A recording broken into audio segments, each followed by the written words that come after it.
ओम शांति। आज 27 अगस्त 2022। साकार मधुर मुरली। प्यार के सागर मीठे मीठे बाबा हम बच्चों से कहते हैं, मीठे बच्चे, तुम इस बेहद लीला रूपी नाटक को जानते हो।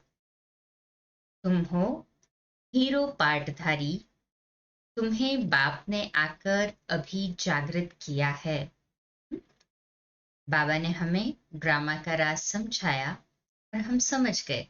ये भी पूरा निश्चय हो गया ना कि हम हीरो पार्टधारी है और बाप ने आकर हमें जागृत किया है। कहे हाँ जी बाबा। आज का प्रश्न है, बाप का फरमान कौन सा है जिसे पालन करने से विकारों की पीड़ा से बच सकते हैं? बाबा उत्तर देते हैं, बाप का फरमान है, पहले 7 रोज भट्ठी में बैठो। तुम बच्चों के पास जब कोई आत्मा 5 विकारों से पीड़ित आती है तो उसे बोलो कि 7 रोज का टाइम चाहिए। कम से कम 7 रोज दो तो तुम्हें हम समझाएं कि 5 विकारों की बीमारी कैसे दूर हो सकती है। जास्ती प्रश्न उत्तर करने वालों को तुम बोल सकते हो कि पहले 7 रोज का कोर्स करो। 7 डेज का कोर्स करेंगे तभी तो ज्ञान समझेगा ना। क्वेश्चंस पूछ रहे मना समझ नहीं है, उन्हें रिक्वेस्ट करें कि आप पहले कोर्स कीजिए तब आपको क्लियर हो। आज का गीत है ओम नमः शिवाय। ओम शांति। बच्चों ने बाप की महिमा सुनी। यह जो बेहद की लीला रूपी नाटक है, उनकी लीला के आदि मध्य अंत को तुम जानते हो। जानते हो ना सभी? कहें हाँ जी बाबा। वो लोग समझते हैं कि ईश्वर की माया अपरम अपार है। अब तुम्हारी बुद्धि में जागृति आई है और तुम सारी बेहद की लीला को जान चुके हो, परंतु यथार्थ रीति जैसे बाप समझा रहे हैं, ऐसे बच्चे नंबरवार पुरुषार्थ अनुसार ही समझा सकते हैं। मनुष्य उन एक्टर्स को देखने के लिए उनके पिछाड़ी भागते हैं। तुम समझते हो यह बेहद का ड्रामा है जो दुनिया के मनुष्य नहीं जानते। गाया जाता है, मनुष्य कुंभकर्ण की आसुरी नींद में सोए पड़े हैं, अब रोशनी मिली है, तब तुम जागे हो। यह भी कहेंगे हम तुम सब सोए पड़े थे, अभी तुमको पुरुषार्थ करना है। वह तो कह देते हैं ईश्वर सर्वव्यापी है, वह अपने से ऐसी ऐसी बातें कर न सके। अपने से तुमको बातें करनी है। हम आत्माएं बाप से मिली है। बाप ने कितना जागृत किया है। यह बेहद की लीला है। उसमें मुख्य एक्टर्स है, डायरेक्टर क्रिएटर कौन है वह जानते हैं। इसलिए तुम पूछते हो इस नाटक में कौन कौन मुख्य एक्टर है। शास्त्रों में लिख दिया है, कौरव सेना में कौन बड़े हैं, पांडव सेना में कौन बड़े हैं। यहाँ फिर है बेहद की बात। मूल वतन, सूक्ष्म वतन, स्थूल वतन के आदि मध्य अंत को जानना है। ब्रह्मा और विष्णु का पार्ट यहाँ चलता है। विष्णु का रूप है यहाँ एम ऑब्जेक्ट। विष्णु हमारा एम ऑब्जेक्ट है कि हमें ऐसे कर्म करना है कि नर तू ऐसी करनी कर के श्री नारायण जैसा बन, और नारी तू ऐसी करनी कर के श्री लक्ष्मी जैसा बन। अर्थात उसका कंबाइंड रूप विष्णु लक्ष्मी नारायण का यह पद पाना है। गाते भी है ना, ब्रह्मा देवताय नमः, फिर कहते हैं शिव परमात्माय नमः। उनको निराकार ही कहते हैं। परमपिता परमात्मा कहते हैं तो बाप हुआ ना। सिर्फ परमात्मा कहने से पिता अक्षर नहीं आता तो सर्वव्यापी कह देते हैं। इसलिए मनुष्यों को समझ कुछ भी नहीं आता। जैसे तुम भी नहीं समझते थे, हम भी कहाँ समझते थे पहले, परंतु अभी तो ज्ञान की क्लैरिटी होने से सब समझते हैं ना। हाथ ऊपर करें। पाप आकर पतितों को पावन बनाते हैं, यह किसको पता नहीं है। तुम बच्चे अभी कितने समझदार बन गए हो। आदि से लेकर अंत तक तुम सब कुछ जान गए हो। हो गए ना इतने समझदार। कहे हाँ जी बाबा। ड्रामा देखने जो पहले जाएंगे तो जरूर आदि मध्य अंत सारा देखेंगे और बुद्धि में रहेगा हमने यह देखा है। फिर भी चाहना हो देखने की तो देख सकते हैं। वह तो हुआ हद का नाटक। तुम तो हो बेहद के नाटक को जानने वाले। सतयुग में प्रारब्ध जाकर पाएंगे। यह नाटक फिर भूल जाएगा। सतयुग में यह नाटक भूल जाएगा ना, फिर समय पर यह ज्ञान मिलेगा।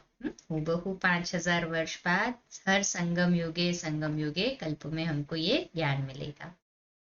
यह भी समझने की बातें है। कोई भी बात में प्रश्न उत्तर करने की दरकार नहीं रहती। क्लियर अंडरस्टैंडिंग है ना। 7 रोज भट्ठी के पिए जाते हैं।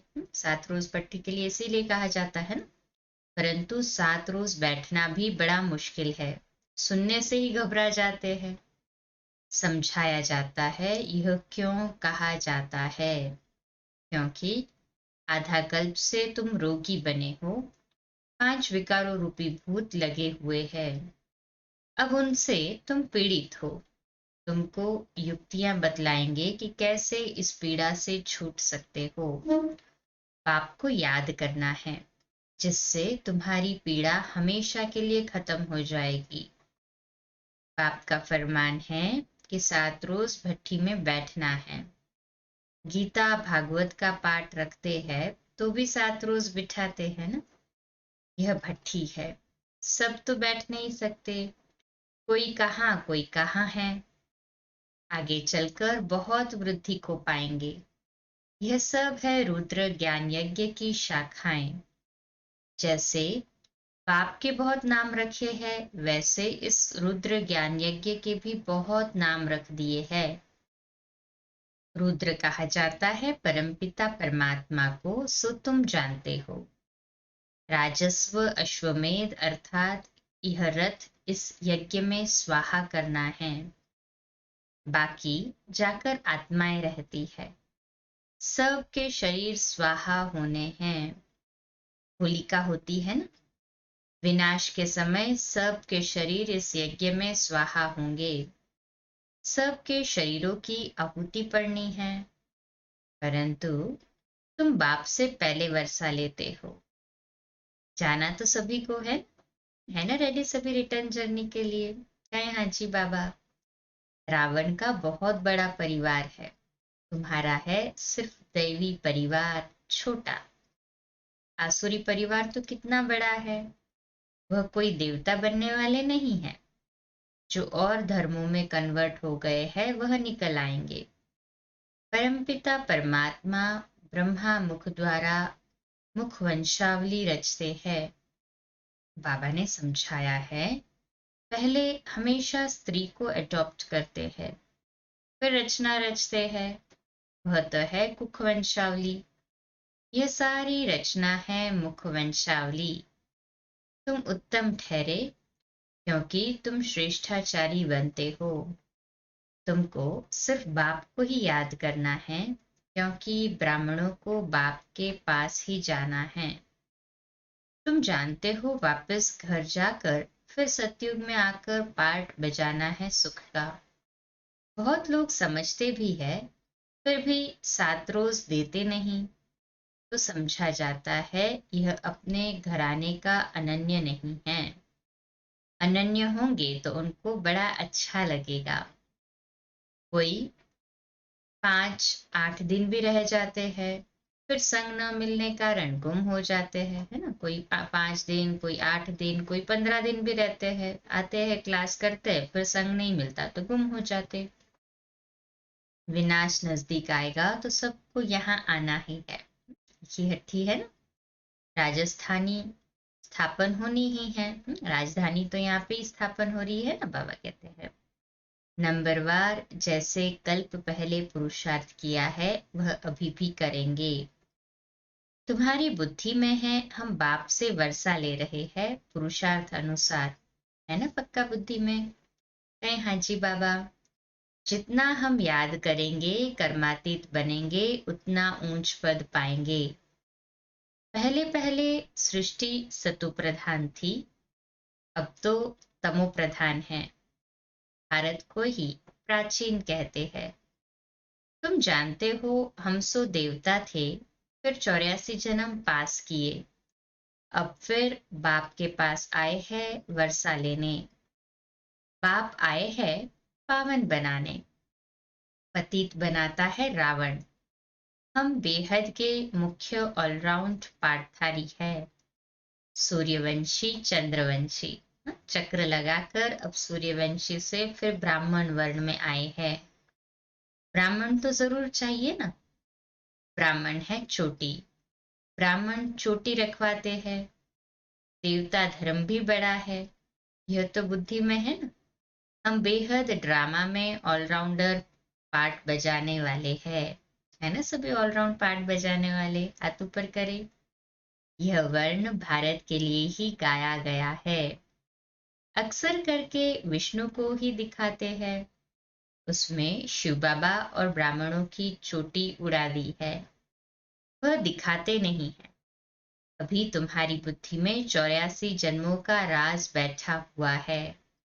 तुम कितने जन्म लेते हो, दूसरे धर्म वाले कितने जन्म लेते हैं?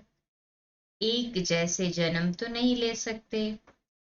पीछे आने वालों के जन्म कम हो जाएंगे, पहले पहले आने वालों के ही 84 जन्म कहेंगे। सब थोड़ी सूर्यवंशी में आएंगे, यह भी हिसाब है। इनको डिटेल कहा जाता है, बहुत बच्चे भूल जाते हैं। स्कूल में भी फर्स्ट सेकंड ग्रेड तो रहती है ना। पहली पहली नजर टीचर की फर्स्ट ग्रेड वालों की तरफ ही जाएगी, तो तुम्हारी बुद्धि में सारी रोशनी है। बाकी एक एक की डिटेल में तो जा नहीं सकते। मुख्य धर्मों का समझाया जाता है। सारे ड्रामा की लीला को बुद्धि में रखते हुए फिर भी तुम समझते हो कि हमको अब वापस लौटना है। जब हम कर्मातीत अवस्था को पाएंगे तभी गोल्डन एज के लायक बनेंगे।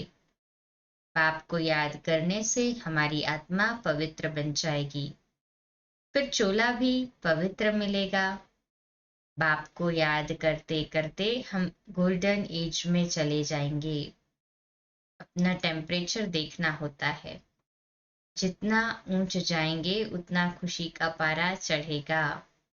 नीचे उतरने से खुशी का पारा भी नीचे उतर आता है।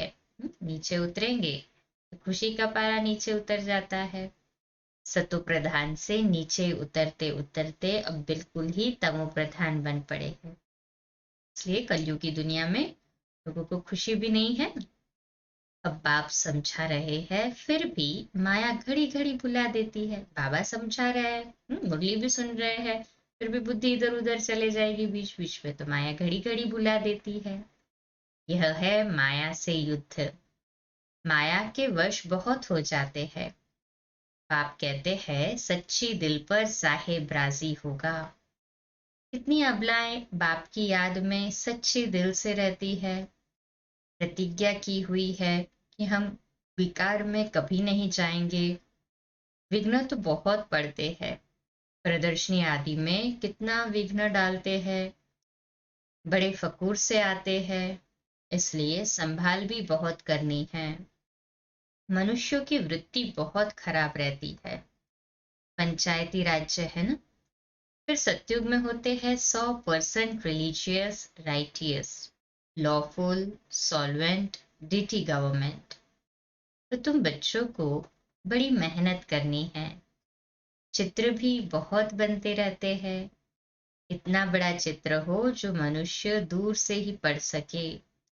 यह बहुत समझने और समझाने की बात है, जिससे मनुष्य समझे कि बरोबर हम स्वर्गवासी थे, अब नरकवासी बने हैं, फिर पावन बनना है। ड्रामा का राज भी समझाना है, यह चक्र कैसे फिरता है, कितना समय लगता है। हम ही विश्व के मालिक थे, आज तो एकदम कंगाल बन पड़े हैं। रात दिन का फर्क है, यह भी अपने विकर्मों का फल है जो भोगना पड़ता है। अब बाप कर्मातीत अवस्था बनाने आए हैं। भारत क्या था, अब क्या है। अब इस युद्ध में सारी दुनिया स्वाहा होनी है, यह भी तुम बच्चे जानते हो। बाप कहते हैं, खूब पुरुषार्थ कर महाराजा महारानी बनकर दिखाओ।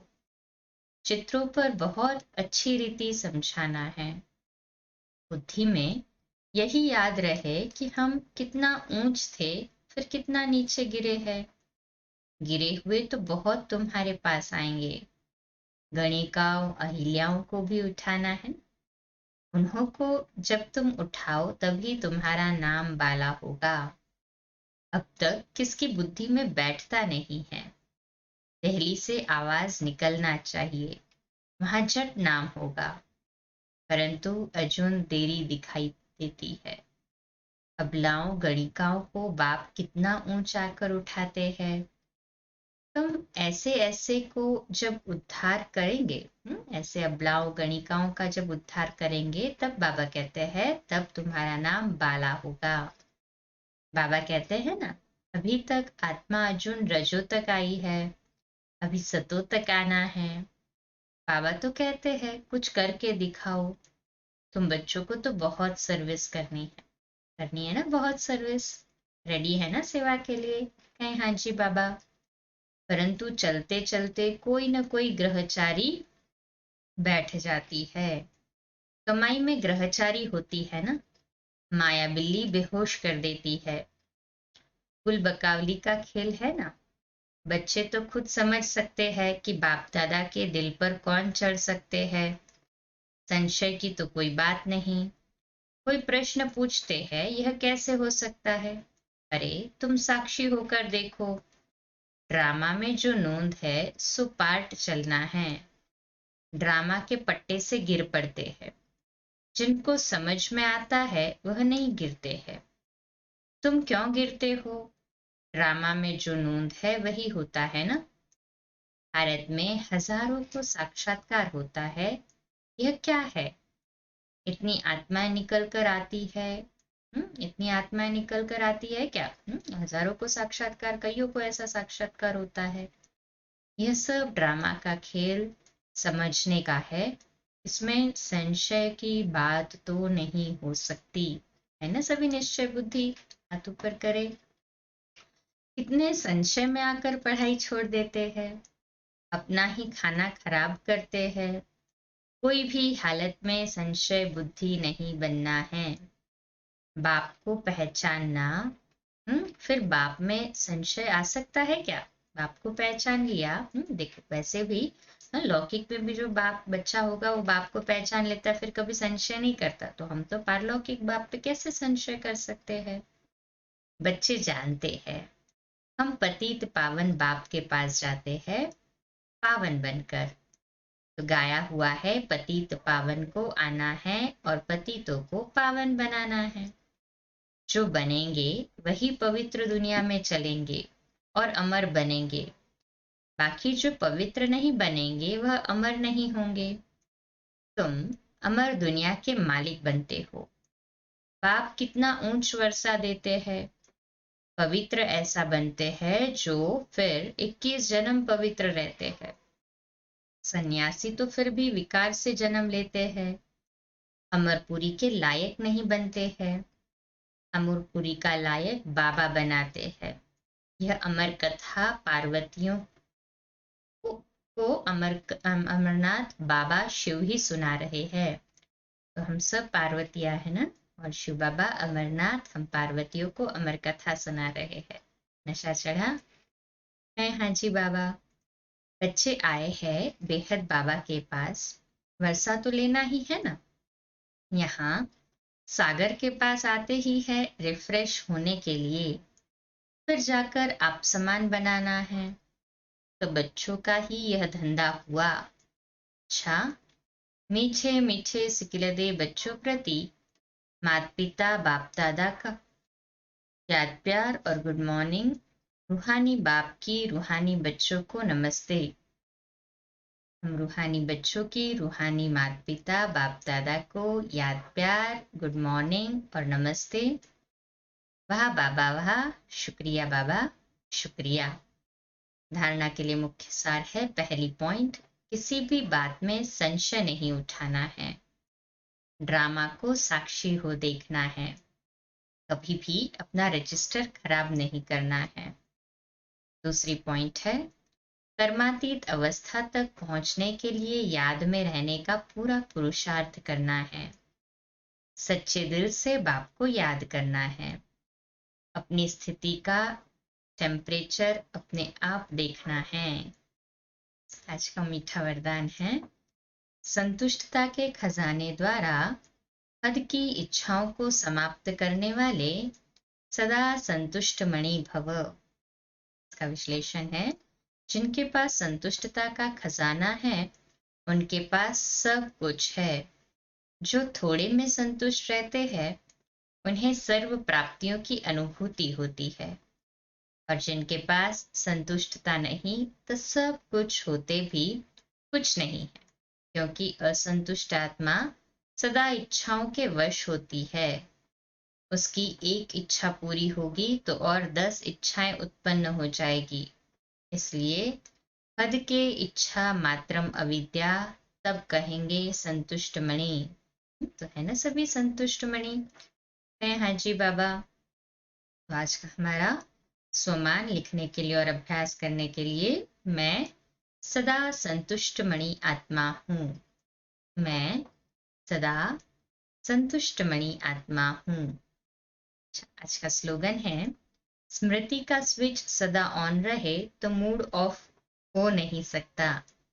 स्मृति का स्विच सदा ऑन रहे तो मूड ऑफ हो नहीं सकता।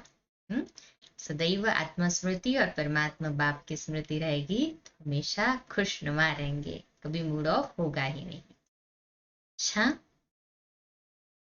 कम बोलो, धीरे बोलो, मीठा बोलो, सत्य बोलो, सोच समझकर बोलो। निमित्त भाव, निर्माण भाव, निर्मल वाणी। 2 मिनट साइलेंस में शक्तिशाली योग के प्रकंपन फैलाएंगे बाबा के घर के लिए।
अच्छा।